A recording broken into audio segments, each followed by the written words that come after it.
एक समय की बात है। हिमालय की खाड़ी के किनारे एक छोटे से शांत गांव में राहुल नाम का एक युवा लड़का रहता था। राहुल अपने क्रोधी स्वभाव और चंचल मन के कारण गांव भर में प्रसिद्ध था। उसका मन हर समय विचारों से भरा रहता था। सोचो कि उसके विचारों के तूफान ने उसके मन को एकदम बेचैन कर दिया था। उसके जीवन से शांति मानो गायब हो गई थी और वह हमेशा अपने ही ख्यालों में खोया रहता था और तनावपूर्ण जीवन जी रहा था। उनके अशांत मन और क्रोध के कारण उनके अपने परिवार के सदस्यों और गांव वालों से भी संबंध अच्छे नहीं थे, जिससे वह और भी अधिक अकेला और अपमानित महसूस करने लगा।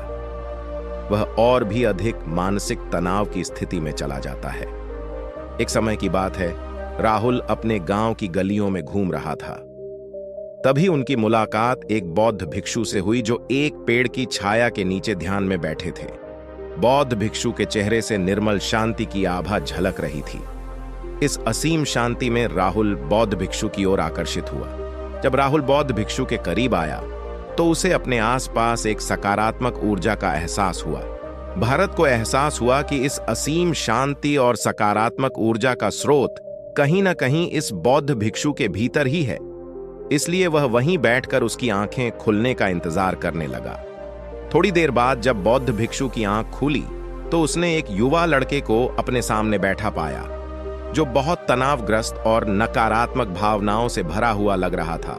राहुल ने बौद्ध भिक्षु की ओर उदार भाव से देखा और बहुत विनम्रता से कहा, मालिक, मेरा मन बहुत अशांत है और मेरे मन के विचार मुझे खाए जा रहे हैं।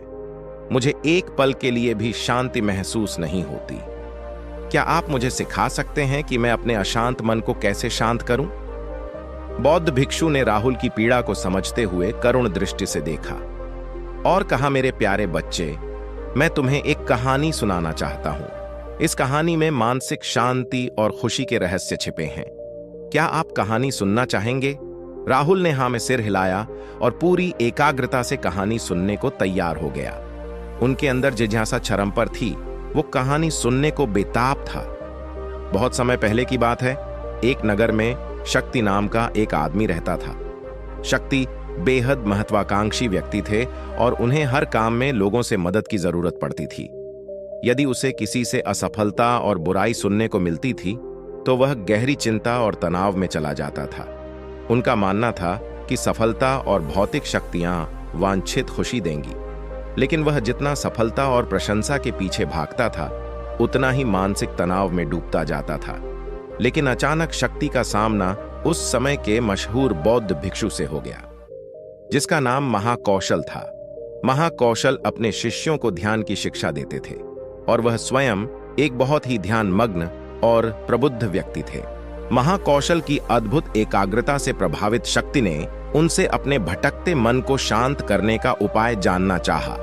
शक्ति ने कहा कि महंत में हमेशा सफलता के पीछे भागता हूं और लगातार अधिक हासिल करने की कोशिश करते हो, फिर भी मुझे कोई क्षणिक संतुष्टि या आत्मसंतुष्टि नहीं मिलती। इस निरंतर बेचैनी के बीच मैं शांति कैसे पा सकता हूं? बौद्ध भिक्षु ने करुण दृष्टि से उसकी ओर देखा और उत्तर दिया, आपका मन एक अशांत नदी की तरह है जो हमेशा बहती रहती है। आप कभी भी शांत नहीं रह सकते। इसलिए इस अशांत मन को शांत करने के लिए आपको अपने विचारों को बिना किसी रुकावट के जाने देने की कला सीखनी होगी। शक्ति को आश्चर्य हुआ और उसने पूछा कि मैं अपने विचारों को कैसे जाने दूं? आखिर मैं भी तो अपनी इच्छाओं और महत्वाकांक्षाओं से बंधा हुआ हूं। यह सुनकर बौद्ध भिक्षु मुस्कुरा दिए। बौद्ध भिक्षुक कहा, कल्पना करें कि आपके हाथ में पानी का एक गिलास है। अब आप इसे जितनी देर तक पकड़ कर रखेंगे यह उतना ही भारी होता जाएगा, और अगर आप इसे काफी देर तक पकड़े रहेंगे तो आपके हाथ में दर्द होने लगेगा। लेकिन अगर आप उस पकड़ को ढीला कर दें और छोड़ दें तो आपका बोझ खत्म हो जाएगा। राहुल ने पूरी कहानी और उसका संदेश ध्यानपूर्वक सुना। वह समझ गया कि अपने विचारों और इच्छाओं से चिपके रहने से उसका बोझ बढ़ जाता है और अंदर ही अंदर अशांति पैदा कर देता है। अब राहुल को कहानी का अंत सुनने की उत्सुकता से प्रतीक्षा थी। कहकर बौद्ध भिक्षु ने कहानी जारी रखी। एक बौद्ध भिक्षु की बात मानकर शक्ति ने विचारों को त्यागने का अभ्यास शुरू कर दिया। वह बिना किसी पूर्व निर्णय के अपने विचारों और भावनाओं को आते और जाते देखता था। अब उसने विचारों को पकड़ना बंद कर दिया था। विचार उठते थे और अपने आप चले जाते थे। धीरे धीरे उसे यह एहसास होने लगा कि उसकी इच्छा और भावना ही सभी दुखों का कारण है। जैसे जैसे शक्ति ध्यान में गहरे उतरते गए, उन्होंने पाया कि वर्तमान में जीना ही आंतरिक शांति का एकमात्र स्रोत है। वह खुद को वर्तमान में स्थापित करके अपने मन की निरंतर बकवास से छुटकारा पा सकता था। धीरे धीरे शक्ति का मन एक शांत झील की तरह हो गया, जो बाहरी दुनिया को अपने अंदर प्रतिबिंबित करती है। उन्होंने जीवन की सादगी में संतोष को अधिक महत्व दिया और भौतिक संपत्ति के प्रति अपना लगाव छोड़ दिया। जैसे ही शक्ति में ऐसे बदलाव की खबर लोगों के बीच फैली, दूर दूर से लोग मार्गदर्शन लेने आने लगे। लोगों को विचारों को मुक्त करने की कला सिखाना और उन्हें अपने भीतर शांति खोजने के लिए मार्गदर्शन करना, वह लोगों के बीच शांति और ज्ञान का प्रतीक बन गया। शक्ति और साधु की कहानी समाप्त कर महाकौशल बौद्ध भिक्षु कुछ देर के लिए चुप हो गए ताकि इस कहानी का अर्थ राहुल के मन में अच्छी तरह बैठ जाए। राहुल ने बौद्ध भिक्षु की ओर देखा तो उनकी आंखों में अब एक नई समझ दिखाई दे रही थी। राहुल ने धीरे से कहा कि मुझे इस कहानी में ज्ञान दिखता है, लेकिन मैं इसे अपने जीवन में कैसे लागू करूं? राहुल के इस सवाल पर बौद्ध भिक्षु गर्मजोशी से मुस्कुराते हैं और फिर कहा कि अशांत मन को शांत करने का अभ्यास आत्म जागरूकता से शुरू होता है। अपने भीतर उठने वाले विचारों का निरीक्षण करने के लिए प्रतिदिन कुछ समय निकालें। उन भावनाओं पर ध्यान दें जो आपके मन में आती हैं और देखें कि वे कैसे आती हैं और आकाश में गुजरते बादलों की तरह चले जाए। राहुल ने आंखें बंद कर लीं और बौद्ध भिक्षु के कहे अनुसार अपने विचारों का अवलोकन करने लगे। जैसे ही उसने अपने भीतर उठने वाले विचारों पर ध्यान देना शुरू किया, उसे इसका एहसास हुआ। उसे अपने अंदर चिंता और इच्छाओं की एक निरंतर धारा बहती हुई महसूस हुई। सिर्फ एक एहसास ने ही उसे एक अद्भुत शांति का एहसास कराया। उन्हें यह भी एहसास हुआ कि यह सभी विचारों और भावनाओं से अलग है। बौद्ध भिक्षु ने आगे कहा कि जैसे शक्ति ने खुद को सभी मोह माया से अलग कर लिया था, वैसे ही अपने मन को अशांतकारी विचारों और भावनाओं से मुक्त करने का अभ्यास विकसित करो। बिना किसी पूर्वाग्रह के विचार को वैसे ही स्वीकार करें जैसे वह आता है और फिर धीरे धीरे उन्हें जाने दें और अपना ध्यान वर्तमान क्षण पर केंद्रित करें। लेकिन राहुल ने टोकते हुए कहा कि अगर विचार और भावनाएं इतनी मजबूत हैं तो क्या होगा? बौद्ध भिक्षु ने कहा, यह बना रहता है और मन को छोड़ने से इनकार करता है। बौद्ध भिक्षु ने राहुल की बात से सहमति जताते हुए सिर हिलाया और कहा, ऐसे कई मौके आएंगे जब आपके मन में सवालों का बवंडर चल रहा होगा। जब आपका दिमाग आपकी बात ही नहीं सुनेगा, तो ऐसे में आपको अपनी सांसों की ताकत पर विश्वास करना होगा। एक बार फिर भिक्षु ने राहुल से कहा, अपनी आंखें बंद करो और अपनी सांसों पर ध्यान केंद्रित करने के लिए अपने पेट को ऊपर उठता हुआ और मथता हुआ महसूस करें। बौद्ध भिक्षु ने बताया कि जब भी आपका मन अशांत हो तो तुरंत अपनी सांसों पर लौट आएं। सांस की वाद्य गति आपको तुरंत वर्तमान के चरणों में वापस खींच लेगी और आपको शांति का अनुभव कराएंगी। एक बौद्ध भिक्षु के निर्देशानुसार आने और जाने वाली सांसों पर ध्यान केंद्रित करने का प्रयास करें। इस छोटे से व्यायाम से उन्हें मानसिक शांति का अनुभव हुआ। उसे याद आया कि उसकी सांसें हमेशा उसके साथ थीं, जो उसे वर्तमान क्षण की याद दिलाती थी, आराम और शांति लाती है। राहुल के इस विकास को देखकर बौद्ध भिक्षु मंद मंद मुस्कुराए और बोले, मेरे प्रिय, बेचैन मन को शांत करना एक ऐसा अभ्यास है जिसमें बहुत प्रयास और दृढ़ इच्छा शक्ति की आवश्यकता होती है, क्योंकि लगातार व्यायाम से मांसपेशियां मजबूत होती हैं।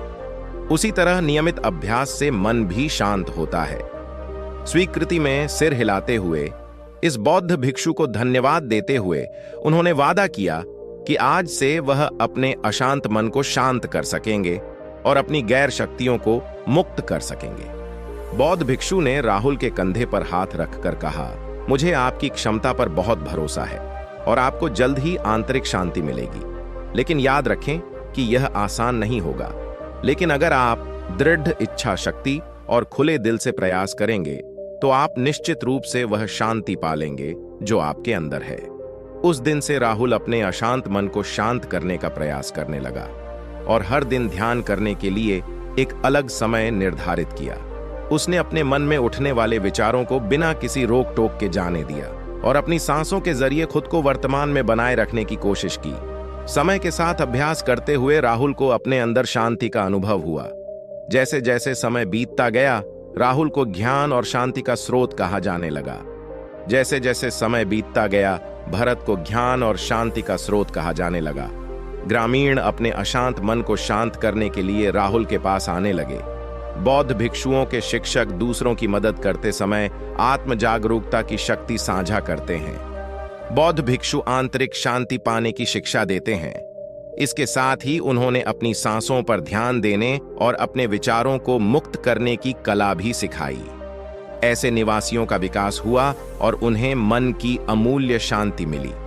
बौद्ध भिक्षु की शिक्षाओं और राहुल द्वारा संचालित अभ्यास के माध्यम से विचारों को त्यागने और वर्तमान में जीने की कला दूर दूर तक फैल गई। उन्होंने कई लोगों की जिंदगी बदल दी और जैसे जैसे समय बीतता गया, उनकी जिंदगी और भी बदलती गई। राहुल का शांत प्रभाव उसके गांव की सीमाओं से परे तक फैला हुआ था। आसपास के गांवों और शहरों से लोग राहुल के परिवर्तन की कहानी सुनते थे, उनसे सलाह लेने आते हैं। मन के बोझ तले दबे लोगों के लिए राहुल आशा की किरण बन गया। राहुल की शिक्षाएं केवल ध्यान और प्रवचन तक ही सीमित नहीं थीं, बल्कि वह रोजमर्रा के काम जागरूकता के साथ करने पर ज्यादा जोर देते थे। वह लोगों को अपनी भावनाओं के प्रति जागरूक रहने की याद दिलाते थे। इस बात पर ध्यान दें कि आप दिन भर में क्या करते हैं और अपने आसपास होने वाली घटनाओं पर आप कैसे प्रतिक्रिया करते हैं। हर काम पूरी जागरूकता के साथ करें। जब आप खाएं तो प्रत्येक टुकड़े के स्वाद का आनंद लें। जब आप सूरज की रोशनी के सामने खड़े होते हैं तो उसकी गर्मी महसूस करें। लोग क्या कहते हैं उसे ध्यान से सुनें और समझें। छोटे छोटे बदलावों से लोगों के जीवन में चमत्कारिक परिवर्तन आते हैं। राहुल की शिक्षाओं से लोगों ने सीखा कि जीवन का आनंद वर्तमान में जीने में है। राहुल की शिक्षाओं से लोगों ने सीखा कि जीवन का आनंद वर्तमान में जीने में है। मुझे आशा है कि आपने इस वीडियो से बहुत कुछ सीखा होगा। लाइक और सब्सक्राइब करें। हार न माने। आपका कीमती समय देने के लिए बहुत बहुत धन्यवाद।